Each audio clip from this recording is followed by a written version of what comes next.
नमस्कार, मैं हूं अभिनय आकाश और आप देख रहे हैं न्यूज रफ्तार से। आज पूरे दिन देश दुनिया में क्या कुछ हुआ, राष्ट्रीय अंतर्राष्ट्रीय खबरों के साथ ही स्पोर्ट्स जगत की खबरों के बारे में आइए जानते हैं।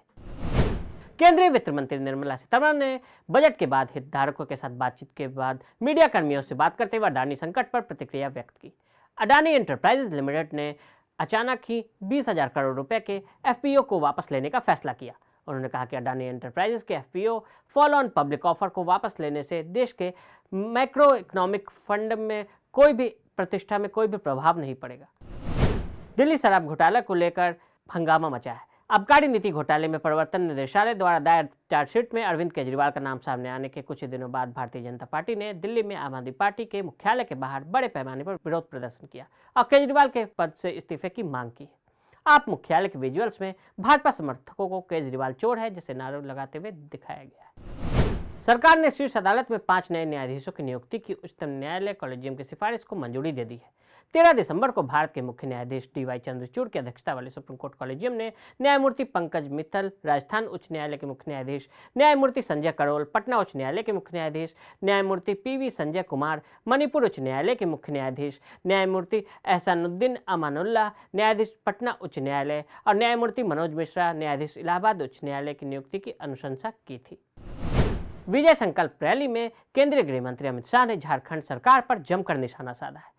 अमित शाह ने कहा कि हेमंत बाबू संथाल परगना में अपने विकास का कोई काम नहीं किया, केवल जनता को मूर्ख बनाने का काम किया। जनता अब आपको जान चुकी है और आपसे हिसाब मांगती है। आदिवासी बेटियों की हत्या का जवाब आपसे मांगा जा रहा है। ये कोई विकास का काम नहीं करना चाहते, केवल वैगनों में भरकर रुपया आए इतना भ्रष्टाचार करना चाहते हैं। मुख्यमंत्री हेमंत बिस्वा शर्मा ने कहा कि अब तक पूरे असम में बाल विवाह से संबंधित 4074 मामले दर्ज किए गए हैं, जबकि 8134 लोगों की पहचान आरोपी के रूप में की गई है। आज सुबह तक 2211 लोगों को गिरफ्तार किया जा चुका है। अब इस मामले को लेकर राजनीति भी शुरू हो गई है। एआईएमआईएम के नेता असदुद्दीन ओवैसी ने राज्य सरकार की मंशा पर सवाल उठाते हुए पूछा कि 4000 लड़कियों की जिम्मेदारी कौन लेगा। US food and drug administration के अनुसार global pharma health care America में दी गई अपनी दवा की पूरी खेप को वापस मांग रहा है। कंपनी पर आरोप है कि उसकी दवा डालने से लोगों की आंखों की रोशनी चली गई, जबकि एक की मौत भी हो गई। इस खबर के बाद केंद्रीय एजेंसी भी हरकत में आ गई। Central drug standard control organisation और तमिलनाडु के ड्रग कंट्रोलर ने चेन्नई स्थित ग्लोबल फार्मा हेल्थ केयर पर देर रात छापा मारा। चीन की एक हरकत से अमेरिका में डर और गुस्सा एक साथ पनपा है।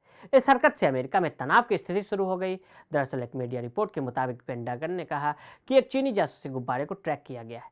बाइडेन प्रशासन ने एंटनी ब्लिंकन की चीन की आगामी यात्रा को स्थगित कर दिया है। चीन ने जोर देकर कहा कि संदिग्ध स्काईक्राफ्ट वास्तव में सिर्फ एक नागरिक हवाई पोत है जो अपने नियोजित रेंज से दूर चला गया। पाकिस्तान ने आपत्तिजनक या ईश निंदा से संबंधित सामग्री को हटाने से इनकार करने के बाद ऑनलाइन विश्वकोश विकिपीडिया को ब्लॉक कर दिया है। मीडिया में प्रकाशित खबरों से यह जानकारी प्राप्त हुई। द न्यूज अखबार की खबर के अनुसार विकिपीडिया को काली सूची में डालने की कार्रवाई ऐसे समय में हुई जब पाकिस्तान दूरसंचार प्राधिकरण के कुछ ही दिन पहले ही विकिपीडिया की सेवा को 48 घंटे के लिए बाधित और धीमा कर दिया गया था। डोप टेस्ट में नाकाम रहने के बाद 21 महीने का प्रतिबंध झेल रही भारतीय जिम्नास्ट स्टार दीपा कर्माकर ने कहा कि मामला बिना किसी परेशानी के निपटाने के लिए उन्होंने स्थायी निलंबन स्वीकार किया था। कर्माकर ने यह भी कहा कि उन्होंने अनजाने में प्रतिबंधीय पदार्थ हिजेनामाइन का सेवन किया, जो विश्व डोपिंग निरोधक एजेंसी की प्रतिबंधित सूची में है।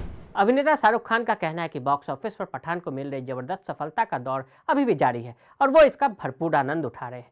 शाहरुख ने ट्विटर पर आस्क एसआरके के सत्र के दौरान अपने प्रशंसकों से बातचीत में ये बात कही है। तो आज के लिए इतना ही। देश और दुनिया की बाकी खबरों के लिए देखते रहें प्रभा साक्षी। अगर आप भी लेना चाहते हैं देश दुनिया की तमाम जानकारी तो आज ही सब्सक्राइब करें हमारे चैनल को। साथ ही नीचे दिए बेल आइकन को जरूर दबाएं ताकि हर अपडेट आप तक पहुंच सके।